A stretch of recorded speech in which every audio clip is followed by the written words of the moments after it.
if everyone just in this moment contemplates their response to the simple question, are you aware? Obviously, you immediately say, yeah, of course. And I say, how do you know? Where do you go to look to notice that you're aware?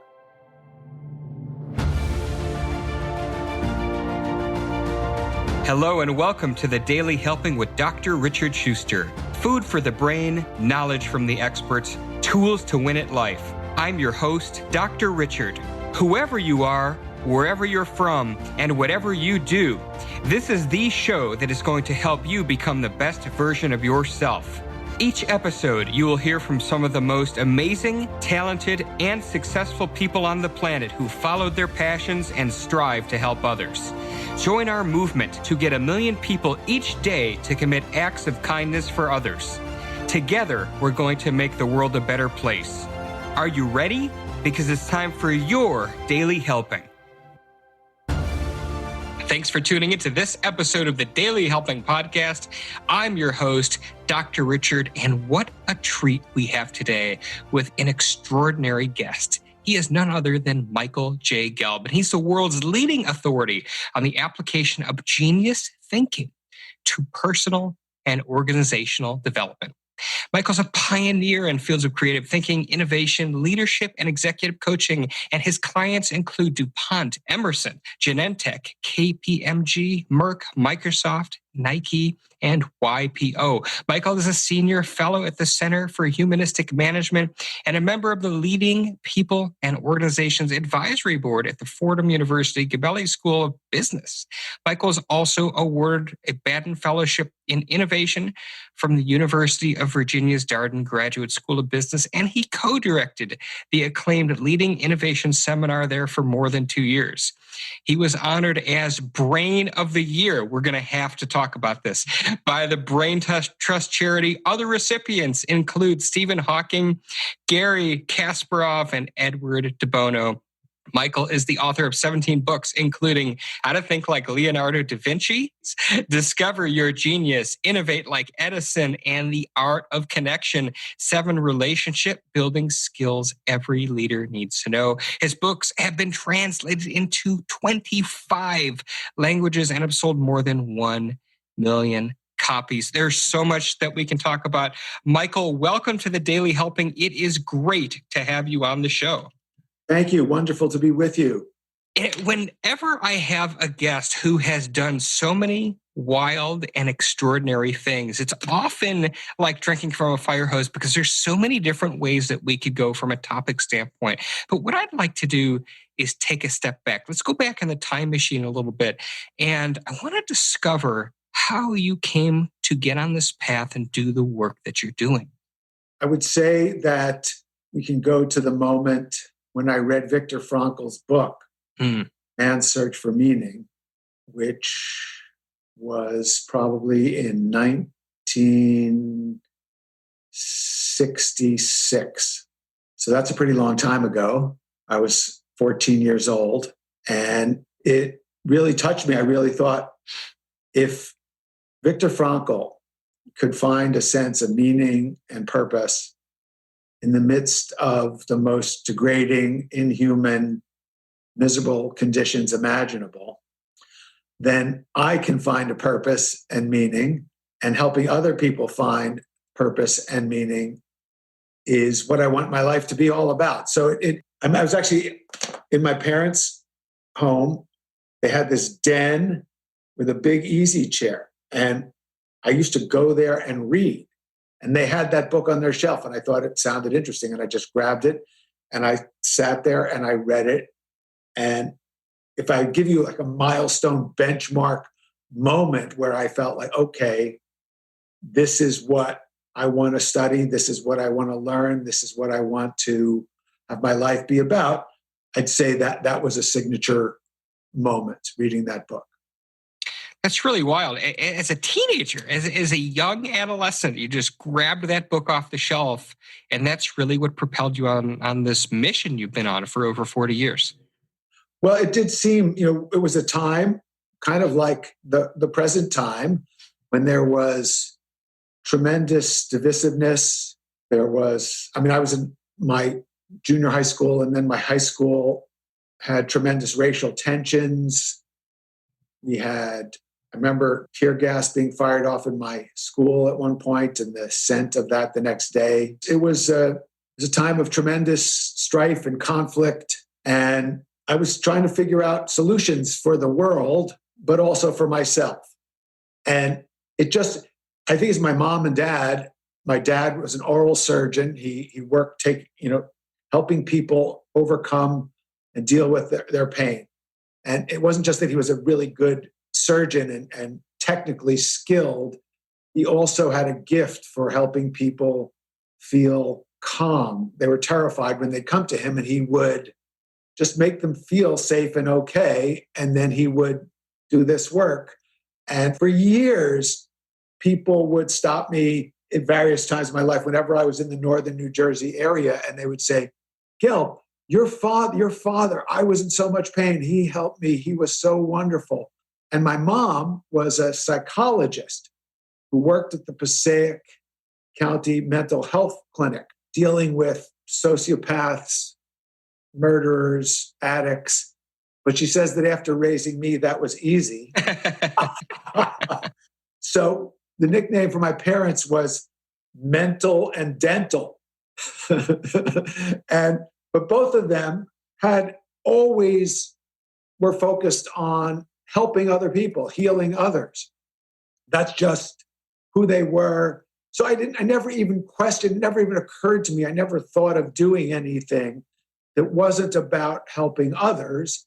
But I also was blessed to realize that I had to also figure out how to help myself, that in order to really help others, I had to figure out how to help myself. So this sense of we're here to learn, we're here to be of service, and we can be of better service as we integrate ourselves, as we learn more about the depth of our own selves, we can help others do the same. And through that greater awareness, greater consciousness, we have a shot at helping to address some of the world's problems. So that was always my orientation. And it's the fact that I wound up as a consultant and coach for businesses was the farthest thing from my mind at that time. I mean, when I was growing up, business was the military industrial complex. Never thought of anything like that. I was just going to get a PhD in psychology or go to medical school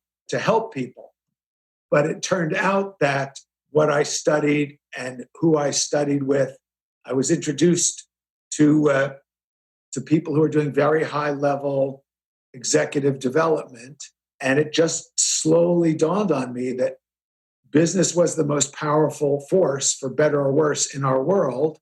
And if we could get businesses to be creative and compassionate and more conscious and have more of a conscience, mm-hmm. that would be the greatest point of leverage for making a better world. So I just started working with businesses and haven't stopped.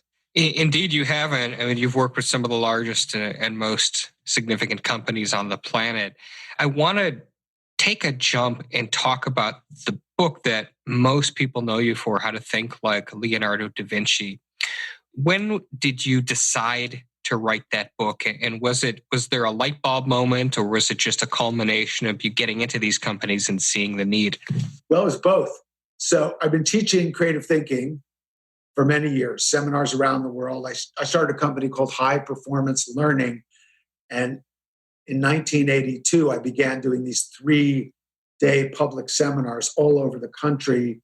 The US, I introduced mind mapping to the US and trained a lot of people in the fundamentals of accelerated learning, memory development, speed reading, and of course, mind mapping. And my friend and colleague, Tony Buzan, the originator of mind mapping, was a huge fan of Leonardo da Vinci and Thomas Edison. And he and I taught together for many years. In 1978, we started teaching this class together called the Mind and Body Seminar, which was a 5-day intensive where we taught mind mapping, speed reading, accelerated learning, but also meditation and juggling and all sorts of other really cool stuff. So Tony and I we talk about Leonardo, we talk about Edison, we talk about some of the great geniuses of history and use them as role models. And I'd actually been introduced to Leonardo by my grandmother, Grandma Rosa, who's Italian. I grew up with great Italian food, and she was a painter. So I grew up with this appreciation of art, and she used to tell me about Leonardo da Vinci. So there was something really resonant in my soul. And then Tony and I would tell these stories about Leonardo and quote from his notebooks. So more and more through the years, I would tell stories about Leonardo. And then in the early 90s, I was invited to speak at a YPO University, Young Presidents Organization. And it happened to be their event in Washington, D.C., one of their premier events. It's called the University. So I have a group of hundreds of company presidents, and I'm talking to them about innovation. But I knew that they were holding one of these premier events in Florence, Italia, which was and is my favorite city. And I really wanted to get invited. So the chair of the education for Florence approached me after my talk in DC and said, if we were to invite you to Florence, what would you do? He said, we want something really special because, as you might imagine, lots of people want to get invited to Florence. So I just pretty much spontaneously came up with this idea. I looked him in the eye and I said, how about how to think like Leonardo da Vinci? And he said, can you really do that? And I said, sure. So that gave me 6 months to make it up. Wow, 6 months.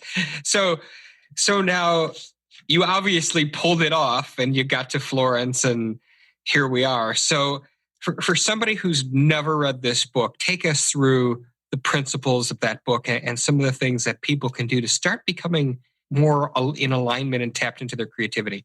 Yes. Well, the first thing to understand is you can do this with any figure you admire, both a historical figure or someone you know. And there's a disclaimer we have to make about whatever you do, and that is nobody's perfect. Don't try to imitate anybody wholesale. Be discerning.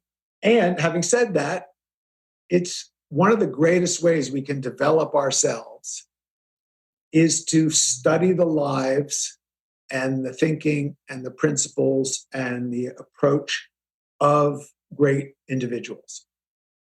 And we can do this from history, and we can do it with people who are present currently. So I mentioned Leonardo was one of my childhood heroes. So I did this with Leonardo, and the way I did it was by asking a magic question. Because lots of people have written about Leonardo, and they write about his art or his science or the history of the time and his role in the Renaissance. And that is fascinating. I have studied all of that for years and years and years. And I do bring that to people in the book because it does help to have the historical context and a sense of the zeitgeist that he was emerging in and his role and who preceded him and who he influenced. But previous books about Leonardo were just about his art, about the Renaissance, about his inventions, about his science. And I came up with this simple, magical question. And that was, what is he trying to teach us? Are there clues in his writings about how we can be more creative, how we can use our human potential? And I figured, if you're interested in using human potential, if you're interested in creativity, Leonardo's probably the person who has more profoundly expressed human potential than anyone who ever lived. And he's certainly the most creative genius ever. So what's he trying to teach us? So I read his notebooks with that in mind. And from that reading and that perspective, these principles became very clear. And the first one is curiosità, endless curiosity. It's our birthright. Every child comes into the world wildly curious. They also are gifted with amazing imagination. And children have seemingly unlimited energy. However, we go to school and we start to be indoctrinated with the notion that answers are more important than questions, especially the right answer, and avoiding the wrong answer. So imagination isn't necessarily developed. In many cases, it's stifled. So we see people go off into the world of work. And again, imagination isn't often developed. Curiosity isn't necessarily called for. And energy starts to decline. So you see people get to the middle of their lives and they're depressed, they're bored, they're tired, they want inspiration. So how do you get a renaissance of your life energy, the same kind of energy you had when you were 2 or 3 or 4? Well, you awaken your imagination like you did when you were 2, 3, or 4. Except now you marry it with your adult logic and analytical ability. And most importantly, you revitalize your curiosity. So we have lots of fun with people doing this, both in live seminars, in the book. There are lots of practical exercises to do this. We also have a new online video training seminar, which basically we couldn't just get enough people. I'd like to teach the whole world live. I'd like to have everybody in the room where we introduce you to the principle and then guide you through the exercises. But in order to make that more accessible, we've created this incredible online video program, which really, to the extent that it's possible, replicates the experience of being in the room together and takes people through these exercises that are proven now we've been doing this with people for decades. How do you actually revitalize this birthright of curiosity? How do you reawaken the imagination and supercharge the energy? And that's just the first principle for thinking like Leonardo.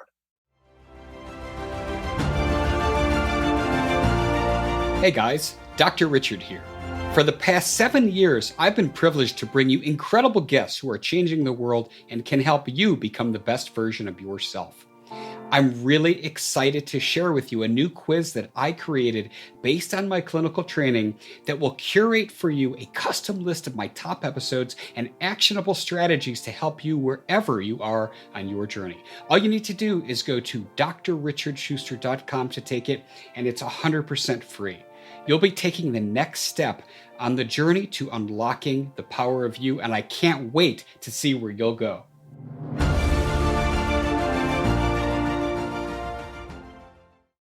So I know that there's a ton of these both in the book and in the online video. Give us a real quick one that somebody listening to this could go through to really start tapping into that. Sure. Well, I'll give you one of the classics called the 100 questions exercise.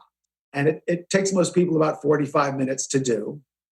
Create an environment where you will not be disturbed. If you like, put on some of your favorite music without words, because you don't want words interfering with your thinking process. So maybe it's jazz or classical or whatever it is. Put it on. If you like aromatherapy, some peppermint for energy or lavender for relaxation, whatever amuses you. Limber up your wrists. Do a little bit of qigong or yoga to get your energy tuned up. And then what you're going to do is in one sitting, without lifting your pen off the paper, you're going to write 100 questions.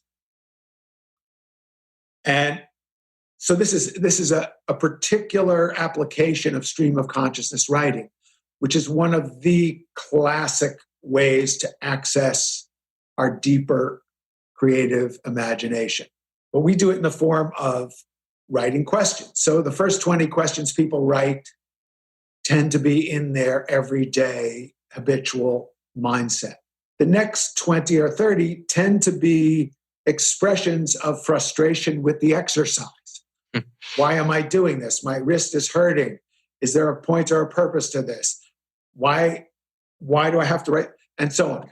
But what's great is if people persevere and write the full 100 questions, what happens to a lot of people is they get so into it, they write 150 questions. They go for 2 hours. But what happens is when you get up to 80, 90, 100, people get out of their regular mind and they tap into the part that is smarter than the everyday mind. Yeah, everybody has a part of themselves that's smarter than their regular habitual mind. And one way to think about what it means to think like Leonardo is just learn to tap into that part just like he did. And he tells us how he did it. So I'm translating some of the things he did to you and making them contemporary and accessible to our mind today so we can just do these things. So I've been doing this with people for decades, and people still write to me. I mean, I get fan letters from the book every week. People say, I did this, I was skeptical, but I just did it anyway.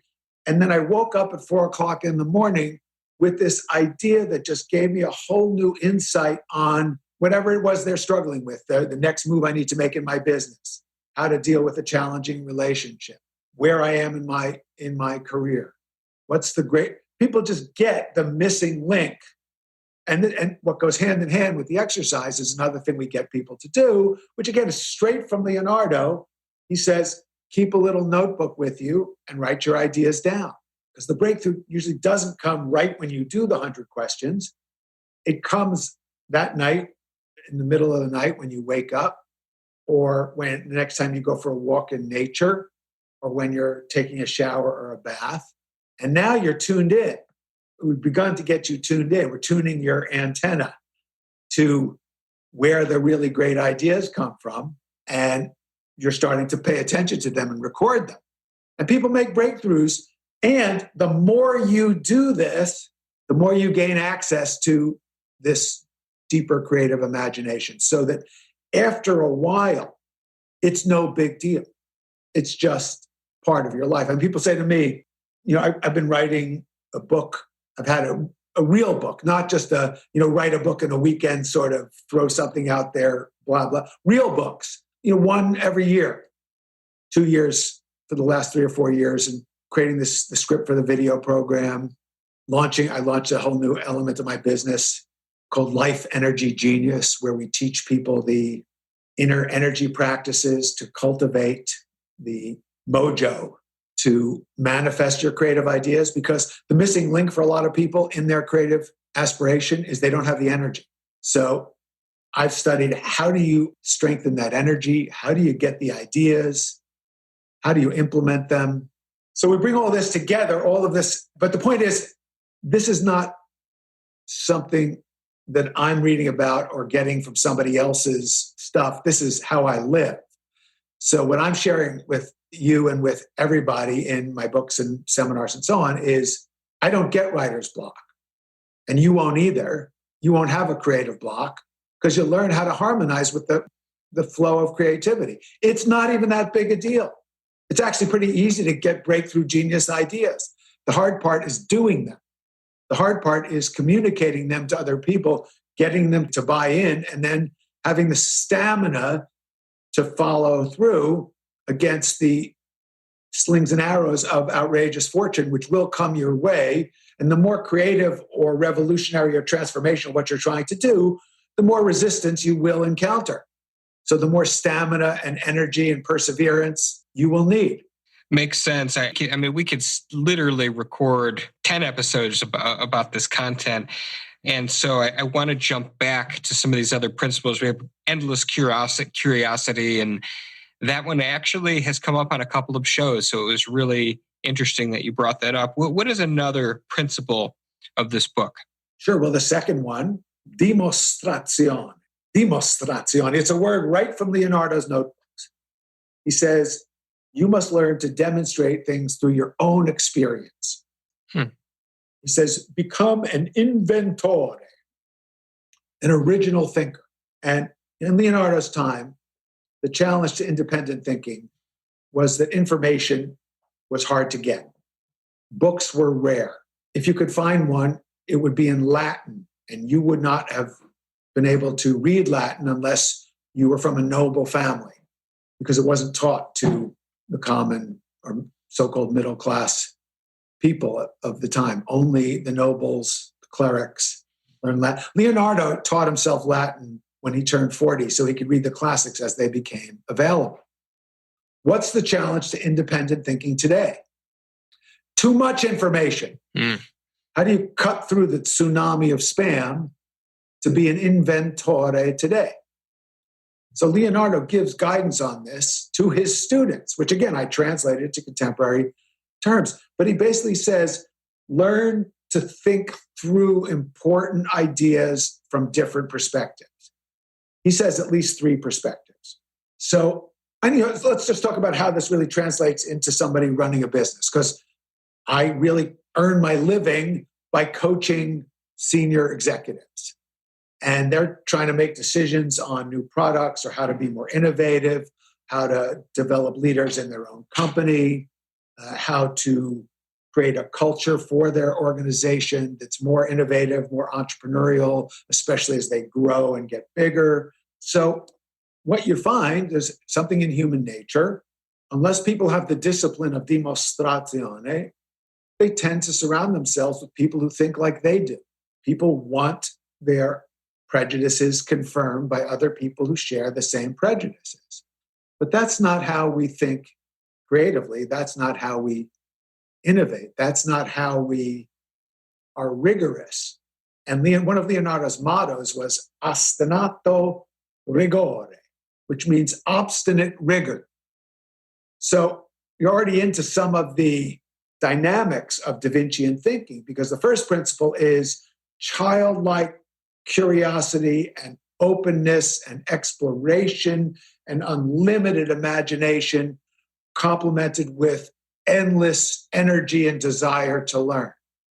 The second principle is be a critical thinker, be an independent thinker, seek out different perspectives, listen with an open mind.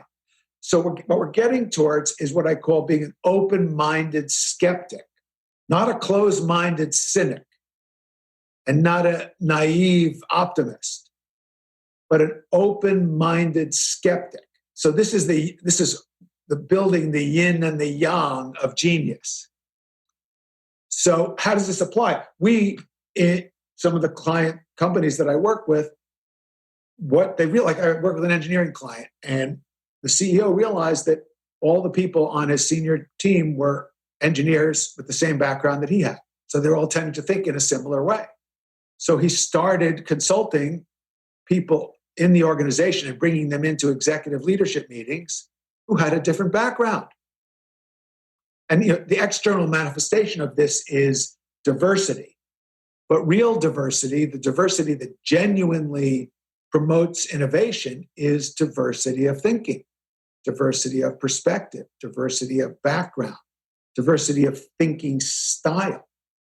And the more you help every individual develop their unique expression, the more superpower diversity you have in any organization. So you can create what I call a democracy of ideas. The most innovative organizations have this democracy of ideas. It's what Amy Edmondson calls a psychological safety. Everybody feels free to share their ideas. The senior leader is still responsible for making the decision and being accountable for what they do with all those ideas. But the healthiest, most innovative organizations have this free flow of ideas. No one's afraid to express themselves. They wouldn't think of not expressing themselves.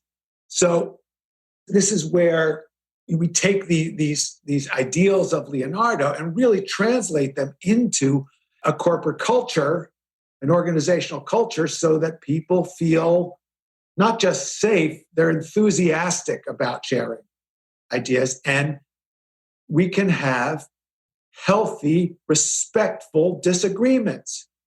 What a concept.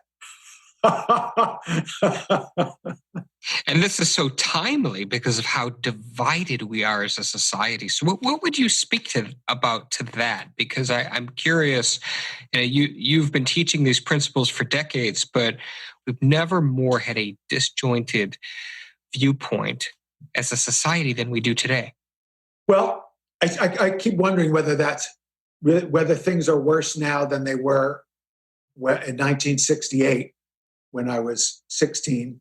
Both the last time my hair was this long was when the world was this messed up. So the issue of divisiveness is certainly apparent at the moment.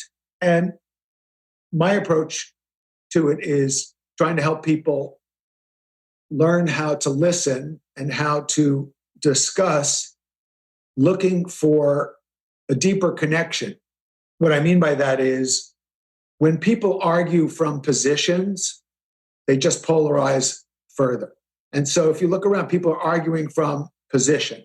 Instead, get curious about what are the underlying feelings and needs of the person who holds another view, and see if there is a way of generating consensus around what the needs are.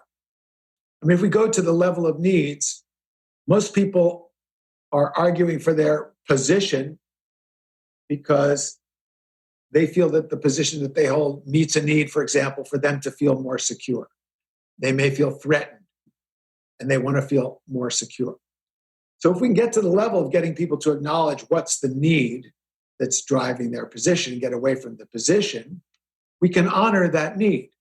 And that puts us into rapport or simpatico. I wrote a whole book about it. It's called The Art of Connection. And it's based, I created a motto for the book, which is conjungere ad solvendum, which means connect before solving. So if we can connect with people on the basis of our shared needs, because everybody has a need for security. That's something we can all relate to. And if we can connect, that's what we're trying to find together. Then we have the opportunity to possibly think of, are there other ways that can meet our needs that we haven't thought of yet? Are there more creative ways to meet our needs? Are there ways that can benefit all stakeholders instead of just our little tribe of stakeholders which have staked out their position?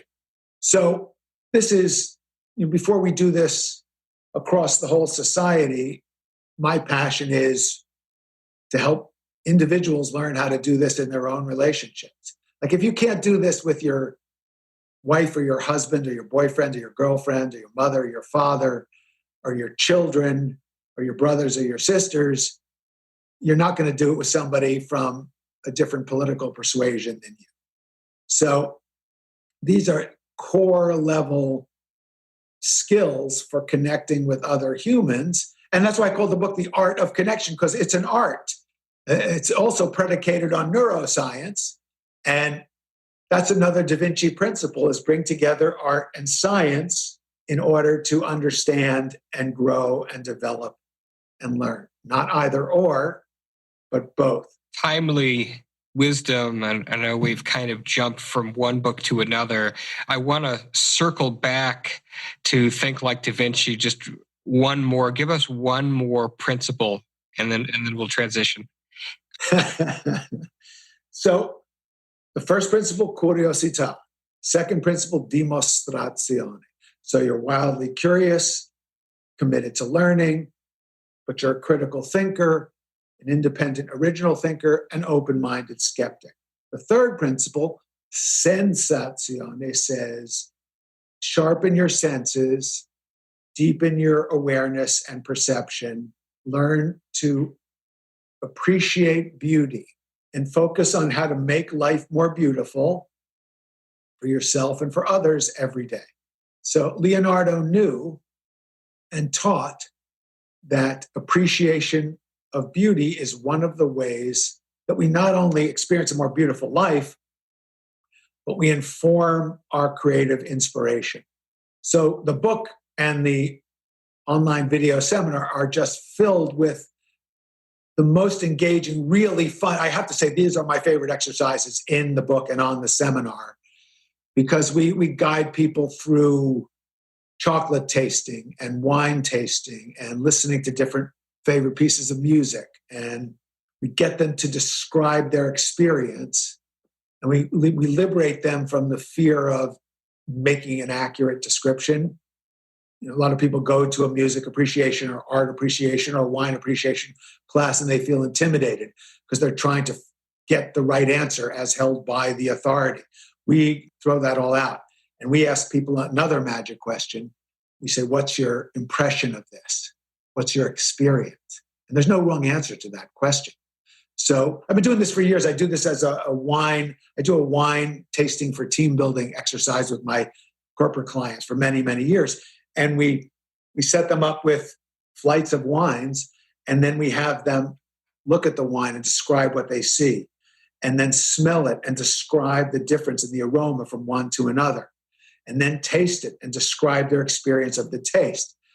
And once you just really get them to feel safe about expressing themselves, what happens is complete novices come up with these amazingly poetic, insightful descriptions of the wines. So then we actually have people translate their experience of the wine into poetry, and they come up with amazing I did this for a construction management company. We did this wine. I call it wine drinking for inspired thinking. Uncork your creative juices. And we did this for these construction managers. And the boss of this group said, I just couldn't believe, first of all, how much fun this was. But when I listened to the creative descriptions of my CIO and my finance guy, I just had no idea how creative they were. And this is one of my greatest passions, is when I see people realizing that they are more creative than they'd ever imagined, and that the person who they thought wasn't creative is more creative than they ever imagined. And this is all happening while they're drinking wine and enjoying chocolate. Right? And I get paid for this. So that's the third principle, sensazione. Sharpen your senses, appreciate beauty, and then share your appreciation of beauty. It's one of the secrets of life, a more beautiful life. Love that.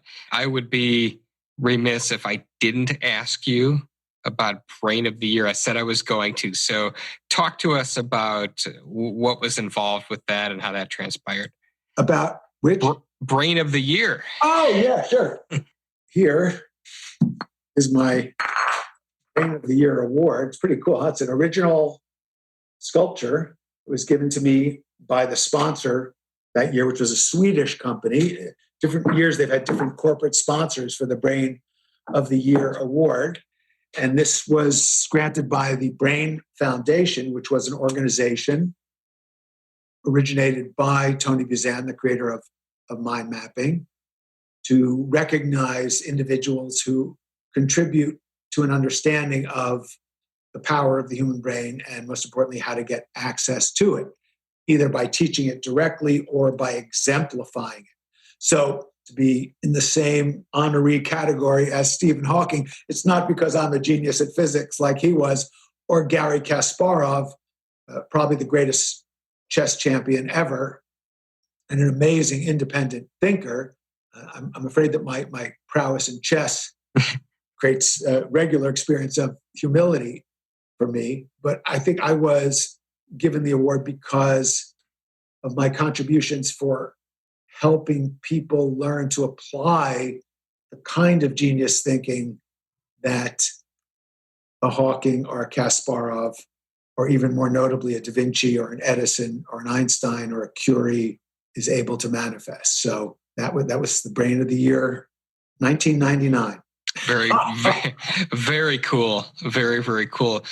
You know, Michael, I know that we've just scratched the surface, but you're a prolific writer, and there's only so much that we can talk about in an hour. But I want to ask you the same question that we ask everybody who comes on the Daily Helping, and that is, what is your biggest helping? That one most important piece of information you'd like somebody to walk away with after hearing our conversation today?